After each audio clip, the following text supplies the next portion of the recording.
Aleluya. Mire, el fin de semana pasado, el pastor y esta servidora estuvimos de honeymoon, de aniversario, 35 años. Amén. Yo puse un post en mi página de Facebook. Decía, ya son 35 y nos daban 3 meses. Ajá. Y Dios se rió de ellos.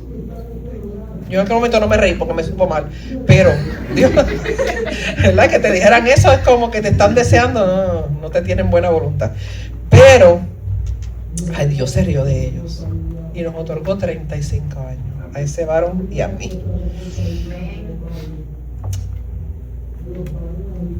Pero el camino para llegar a esos 35 años no fue ni ha sido ni será tan fácil. Amén, porque ¿verdad? Pero en el proceso nosotros aprendimos tantas cosas como pareja, ¿verdad? Porque en aquel tiempo, cuando apenas teníamos 13 años de casado, nos separamos por dificultades y situaciones que en aquel momento no supimos manejar. ¿Ven? No se le puede echar la culpa a todo el diablo. Nosotros no supimos manejarlo. Entonces,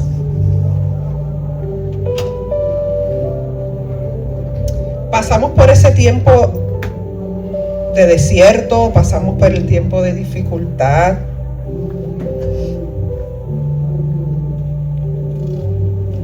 Y la decisión respaldada por Dios en ese momento fue separarnos. Y qué contradictorio, ¿verdad? Decir que fue Dios, pero la realidad es que fue Dios. Porque fue Dios el que me habló y me dijo, sácalo de la casa. O sea, Dios tenía un propósito, porque a veces Dios nos lleva a unos límites, y yo quiero que recuerdes esa palabra en esta mañana. Dios te va a llevar a unos límites en que tú vas a decir, como decía el pastor, nos oímos testimonio, que ya no puedo más, ya hasta aquí di, ¿verdad? Pero entonces, qué hermoso es que entonces ahí es que Dios dice, no, porque el propósito que yo tengo no se va a romper por las dificultades o las malas decisiones de ustedes. Porque en medio de todo eso, ¿verdad? De esa dificultad o de cómo nos sentíamos en ese instante, había algo que aún quedaba. Algo, era pequeño, pero quedaba algo. Algo de temor a Dios, algo de verdad, de querer agradar a Dios, de serle fiel a Dios. Por eso yo tomé la decisión de pedirle, ¿verdad? Que de abandonar el hogar. Porque yo tuve que ser fiel y tuve que obedecer cuando el Señor me dijo, sácalo de la casa. Y ya no era por mí, era por Él. No sé si usted me entiende. Ya no era porque yo tenía que estar bien en la casa, era porque Él necesitaba llegar al lugar en que llegó, al quebranto en el que Él llegó, y obviamente que yo también. Pero en ese momento, si no hubiera pasado eso, yo estoy tan segura que yo no estuviera delante de usted hablándole. Yo no hubiera llegado aquí. Y después de tantos años, ¿verdad? De pasar circunstancias, hay momentos, ¿verdad? En que esos que trabajan en construcción saben esto que voy a decir, que mientras más trabajan en construcción, más duras se les hacen las manos, ¿verdad? Más duras. Y yo creo que en el tema de esto de lo emocional pasa lo mismo. Cuando alguien siempre está ofendiéndote o hiriéndote, o llega un momento en que ya tú no sientes ni padeces. ¿Es así o no es? Sí. Llega un momento que tú dices ya. Yo llegué a ese punto. Yo en un punto dije, aquí no hay más nada. Bruni ya no es nada. Aquí no siento nada. Pero Dios usó lo poquito que quedaba para hacer algo hermoso. Cuando yo dije, lo único que yo tengo en mi corazón es odio, resentimiento, Dios dijo, yo voy a usar eso, lo voy a torcer, lo voy a cambiar para dar una continuación en un fin.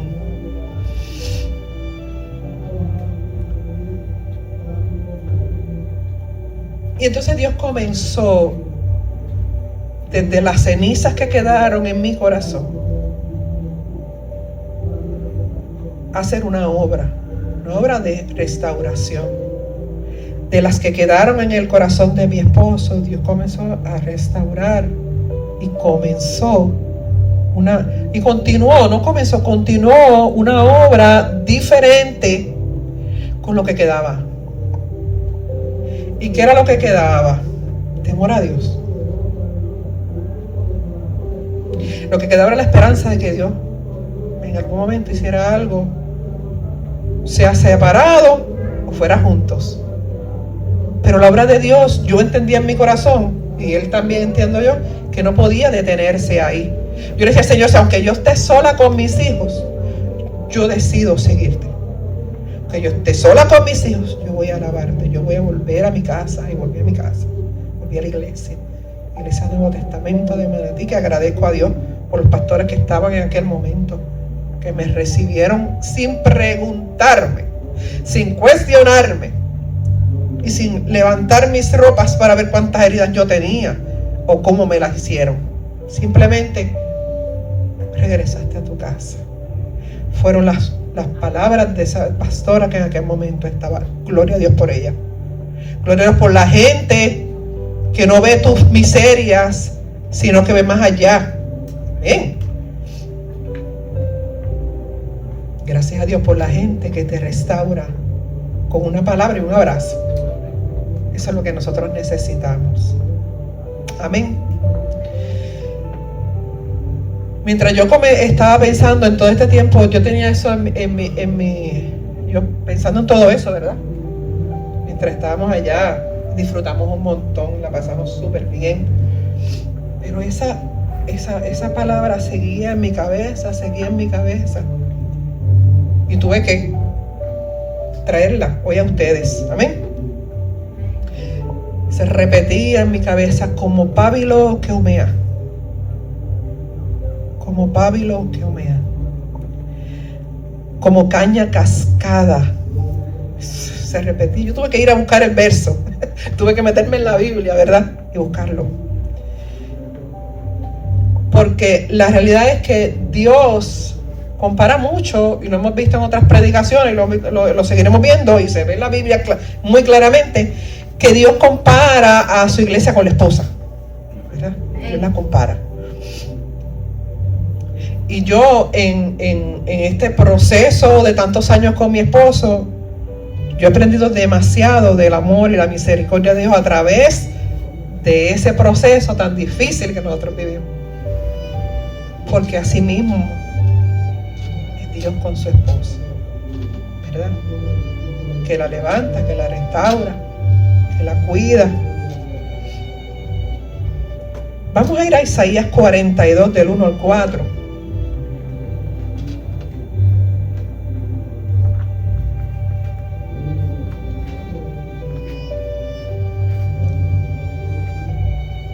No sé si es la misma traducción, pero dice: he aquí mi siervo, yo le sostendré, mi ungido, en quien mi alma tiene contentamiento. He puesto sobre él mi espíritu. Él traerá justicia a las naciones. No gritará, ni alzará su voz, ni hará oír, y ni la hará oír en las calles. No quebrará la caña cascada, ni apagará el pábilo que humeare. Por medio de la verdad traerá justicia. No se cansará ni desmayará hasta que establezca en la tierra justicia, y las costas esperarán su ley. Vamos a Mateo 12 del 15 al 20.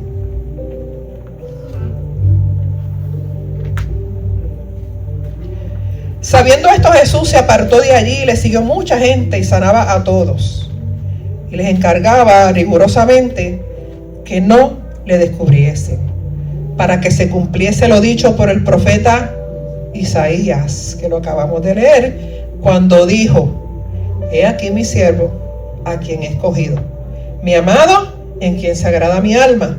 Pondré mi espíritu sobre él, y a los gentiles anunciará juicio. no contenderá ni voceará, ni nadie oirá en las calles su voz.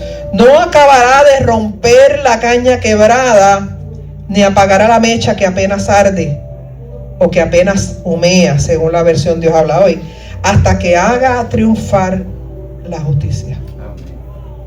Si usted va a Isaías 42, ve esta profecía, ¿verdad? Que el profeta abarca la redundancia, fue Isaías que dio esta profecía. ¿De quién estaba hablando? Que lo repita no solo en Isaías sino en Mateo. ¿De quién estaba hablando? De Jesús. Esa profecía dada en Isaías hablaba de Jesús, y vuelve y lo repite y lo recalca y lo reafirma en Mateo. No acabará de romper la caña cascada o la caña quebrada, ni apagará la mecha que apenas arde, hasta que haga triunfar la justicia.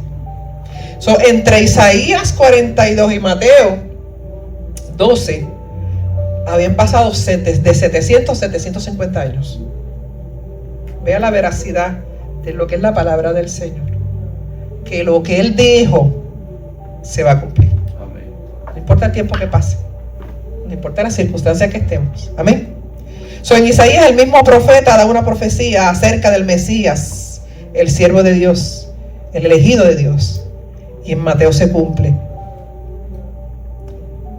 Ya el pueblo de Dios habría sufrido tanto, por eso dice aquí: no contenderá ni voceará. Ese voceará lo usa mucho el dominicano. Está voceando, está gritando. Ni nadie oirá en las calles su voz. Que no iba a llevar el evangelio y el mensaje, no.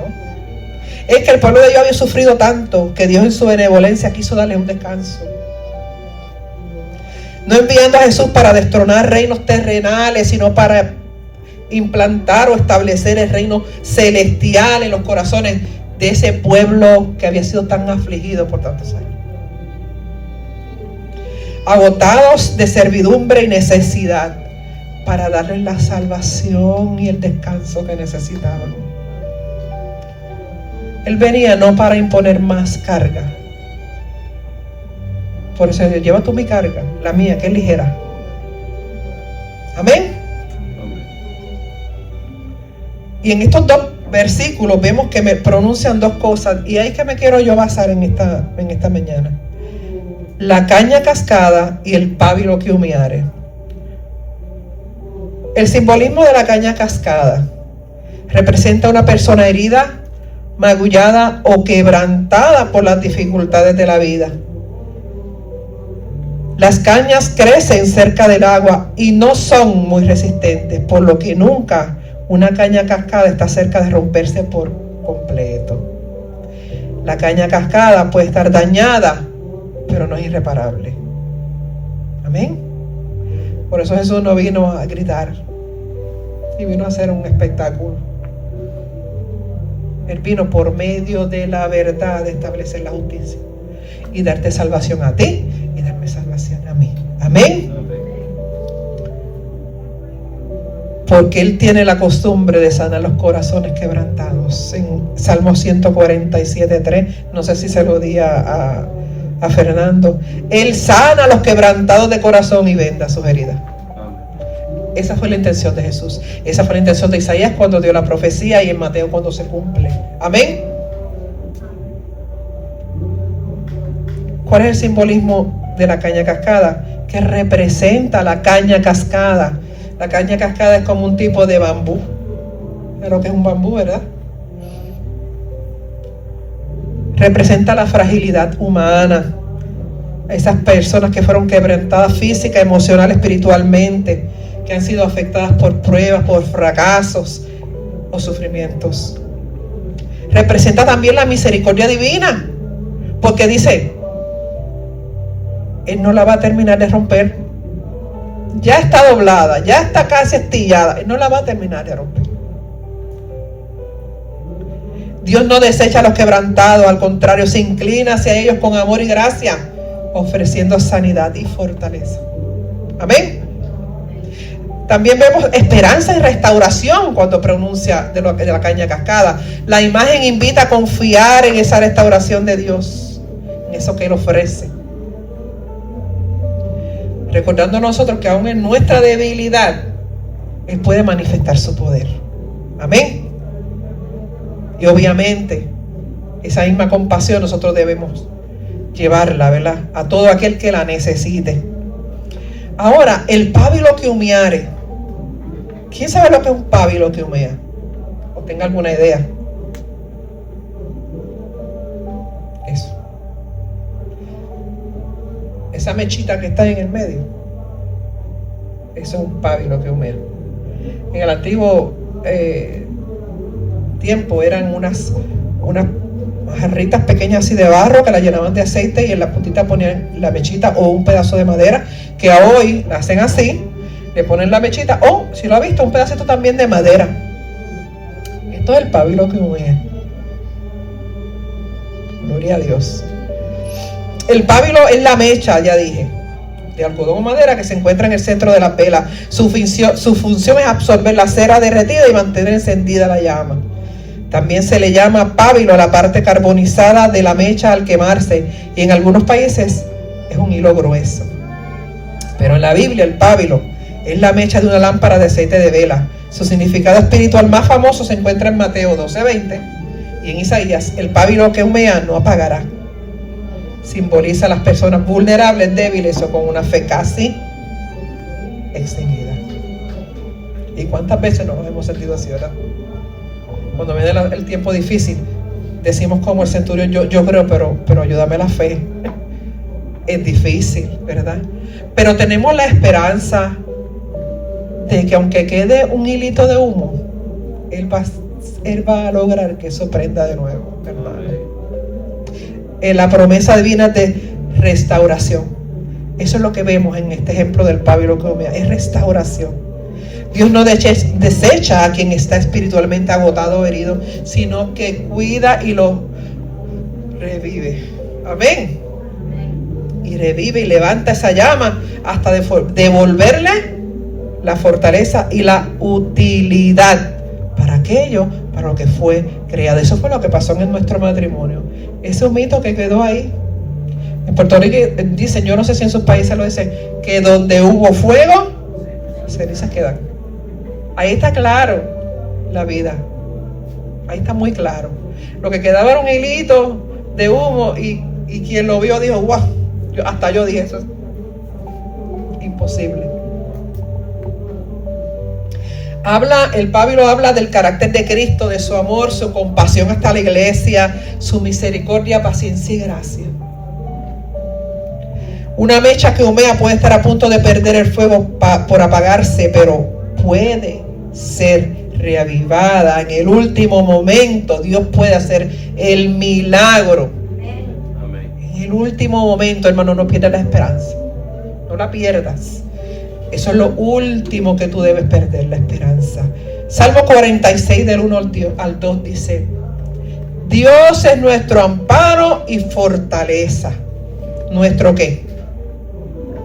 Pronto auxilio en las tribulaciones. Por tanto, no temeremos, aunque la tierra sea removida y se traspasen los montes al corazón del mar. Él es nuestro pronto auxilio, aunque tú te veas doblada como la caña cascada a punto de reventarse, aunque lo que tú ves en tu vida sea un hilito de humo. De algún lugar vendrá un viento que y hace que esa llama vuelva y se anime. Amén.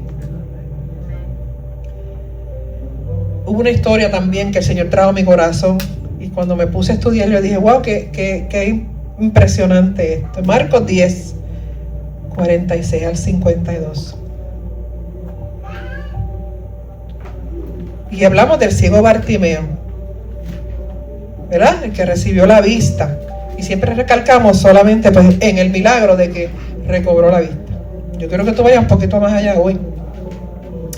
Dice en el versículo 46: entonces vinieron a Jericó, y al salir de Jericó, él y sus discípulos y una gran multitud, Bartimeo el ciego, hijo de Timeo, estaba sentado junto al camino. ¿Qué estaba haciendo? mendigando. Y oyendo que era Jesús Nazareno, comenzó a dar voces y a decir: Jesús, Hijo de David, ten misericordia de mí. Y muchos le reprendía para que se callase, pero él clamaba mucho más: que tú me vas a mandar a callar, vamos a vocear, vamos a gritar: Hijo de David, ten misericordia de mí. Entonces Jesús, deteniéndose, mandó a llamarle. Y llamaron al ciego diciéndole: ten confianza, levántate, te llama. Aquellos que lo estaban mandando a callar. Pero ya cuando el jefe habla, la cosa cambia. Él hace la diferencia. Amén. Él entonces, arrojando su capa, se levantó y vino a Jesús. Respondiendo Jesús le dijo: ¿qué quieres que te haga? Y el ciego le dijo: Maestro, que recobre la vista. Y Jesús le dijo: vete, tu fe te ha salvado. Y enseguida recobró la vista y seguía a Jesús en el camino. Volvamos al versículo 46. Dice que él estaba ahí mendigando. Porque ¿sabe lo que era Bartimeo? Era un homeless. Era una persona sin hogar y enfermo. O sea, lo único que estaba ocupando él en ese momento era de mendigar, obviamente, sus necesidades básicas: comida, bebida, y si alguien quería darle dinero. Pero cuando él oyó que Jesús era el que pasaba, mira, él cogió hasta la capa. Olvídense de eso. Yo estoy, como dicen en Puerto Rico, estamos en la brángana. Eso es que estamos ya en el suelo liso. Ahí no hay más nada. Más bajo que esto, pienso yo que Bartimeo decía, más bajo que esto yo no puedo caer. Así que yo voy a gritar, porque de alguna manera él va a tener misericordia de mí. Y lo mandaron a callar porque era indecoroso, ¿verdad? Que hubiera alguien gritando detrás del maestro, pero él gritó más duro todavía. Entonces cambió su prioridad. Ya yo no quiero comida, y no quiero vestido, y no quiero dinero. Yo quiero a Jesús. Porque eso es lo que me queda. Hermano, y eso es lo que nos queda. Cuando lo que te queda es un hilito, eso es lo que nos queda.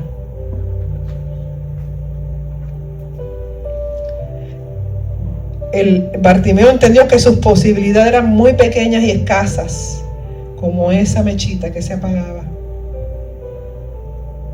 Y entendió que Jesús era el que podía cambiar esa situación. Y usted sabe lo más importante de la decisión de Bartimeo, y que era que ese camino que Jesús estaba caminando, Jesús no lo iba a volver a caminar. Y yo dije, wow. Ese camino que Jesús transitaba en ese momento era camino a Jerusalén y pasó por ahí. Y gloria a Dios por la necesidad de Cristo. Gracias a Dios que Bartimeo entendió. Si Jesús no vuelve a pasar, yo no tengo oportunidad. Él no va a volver a pasar por aquí. Porque Jesús dice que puso su rostro como un pedal y simplemente iba directo hacia lo que tenía que hacer. Y él gritó: Jesús, Hijo de David, ten misericordia de mí. Jesús, Hijo de David, yo reconozco quién tú eres. Yo reconozco que tú eres hijo de nuestro antepasado, que tú eres de ese linaje. Yo conozco tu historia, yo necesito, y yo creo en lo que se habló de ti, y yo necesito que tú hagas algo conmigo. Y ese atrevimiento cambió el destino de Bartimeo. Amén. Lo cambió, lo transformó de no tener nada a tener a Cristo. Y después dijo que ¿qué hizo él? Se fue para su casa y qué bueno, estoy sano. No, dice que siguió a Jesús todo el camino. Así que posiblemente Bartimeo estuvo en todo el proceso después de eso hasta la muerte de nuestro Señor Jesucristo. De ser un simple homeless, de ser un simple hombre sin nada, enfermo. Porque Jesús es expertise, tiene una expertise, es experto en levantar cosas donde no las hay. Dice que Él aumentará nuestra fuerza cuando no tenemos, Él las va a multiplicar. ¿Cómo Él hace eso? Yo no lo sé, pero dice que es así. Gloria al Señor. Y otro ejemplo, muy sencillo, pero a mí me tocó mucho. Es a lo que llamamos la palmera datilera. No sé si usted lo ha escuchado. Es una palmera, como la que usted ve por ahí de polvo, ¿verdad? Pero lo único que ella echa como que muchos racimos de dátiles. Es un tipo de fruto que la realidad es que entiendo que la gente del oriente las usan mucho, lo hacen como dulce. Lo que le gusta a Daya, que son esos dátiles. Son unas bolitas así. Unos dátiles, eso. Hacen como si no las pasa, parecen, pero no son, pero algo así. Dice que esta palmera datilera florece donde casi todo lo demás muere. Te puede ir al desierto y ver todo muerto, y puede estar esa palmera erguida ahí. No crece en tierra fértil, crece en tierra árida donde el sol abraza. Puede alcanzar hasta 30 metros de altura. Da fruto, escuche bien. Mire su hábitat, tierra seca y árida donde no hay nada. Pero ella puede vivir hasta 150 años ahí. Amén. Así que Gladys, no te sientas más por un año más. Ella vive 150 y sigue dando fruto. Gloria a Dios. Ya el mes que viene me toca a mí, así que pues. Y no solamente vive o da fruto hasta los 150 años, produce racimos. Cada racimo tiene más de 1000 dátiles por año.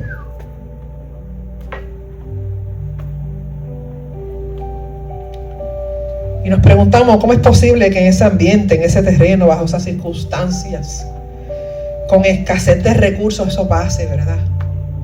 Bueno, ella tiene un secreto. Esa palmera tiene un secreto.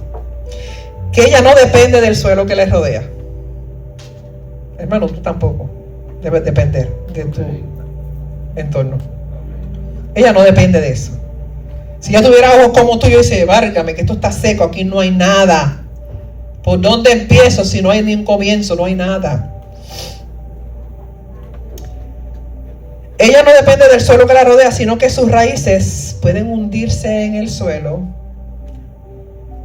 hasta donde encuentre agua. Y de ahí ella subsiste. ¿Quién es la fuente de agua viva? Cristo. ¿Estás en tierra árida?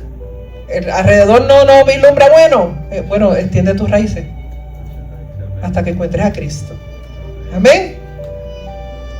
Ella no espera que el ambiente o lo que la rodea mejore y no necesita que las condiciones sean perfectas. Es como el meme ese. Esto fue lo que yo vine a dar fruto. Amén.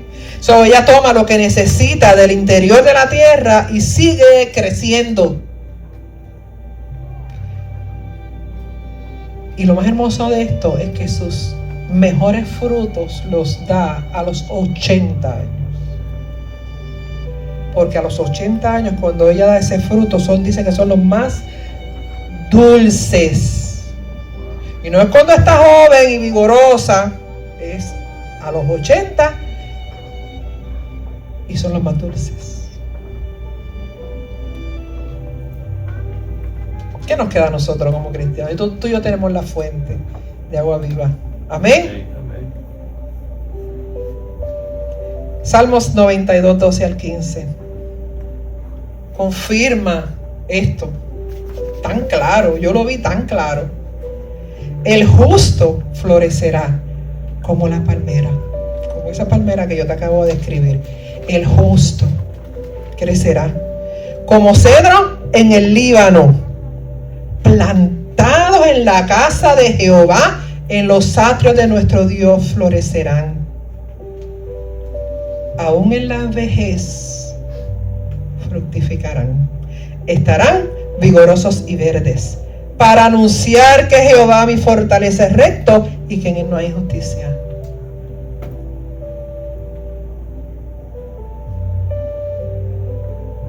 Aún en la vejez vamos a dar fruto. Aún en la tierra árida vamos a dar frutos. Aun cuando se apague, miren lo que queda.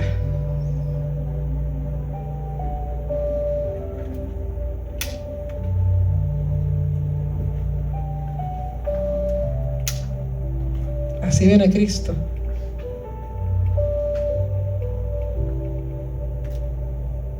Y te prende de nuevo. Solo podemos depender de nuestras circunstancias, de nuestras emociones, del desierto espiritual en que estemos. Dependemos de Él, iglesia. De cuán conectados estamos a las raíces con la fuente que es Cristo. Eso es. Me dice, estoy plantado en la casa de Jehová, dice el versículo 13. Yo estoy en la casa, plantado en la casa de Jehová. ¿Cómo no voy a dar fruto? Porque no me va a dar más carga que la que yo pueda llevar. Él me va a llevar al extremo, sí. Vas a pasar por circunstancias, vas a tener que tomar decisiones en que tú te vas a sentir al extremo y vas a sentir que te estás quebrando como la caña cascada. Pero dice que no va a dejar que te rompas. No te vas a romper, iglesia. Y no te vas a quedar apagada. Y aunque te apagares y te quedara el humito, Él va a seguir dándote vida. Amén. Dándote vida. Isaías 42 otra vez.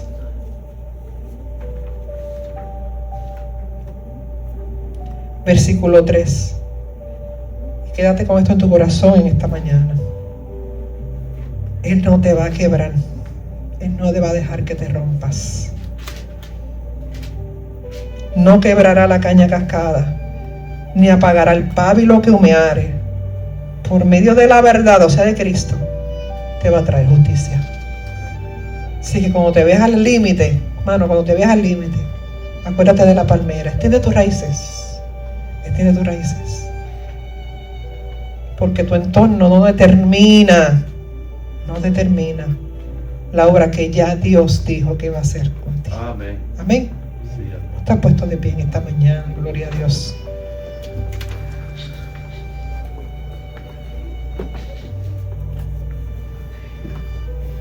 Yo no sé si te has sentido ahí al límite, que no sabes qué hacer, ni qué decir, o no entiendes por lo que estás pasando, o preguntas, Señor, ¿por qué estoy pasando por esto? Él tiene un propósito. Y cuando te lleva al límite es para mostrarte su gloria. Cuando te lleva al límite es para mostrarte quién es Él, para que tú entiendas, para que tú aprendas que si tú extiendes tus raíces vas a encontrar agua, vas a encontrar salida. Así que yo quiero abrir el altar en esta mañana, ¿verdad? Pero el que necesita oración, si solamente quieres venir y que oremos por ti, por cualquier cosa, ven, porque hay una salida, porque tu entorno no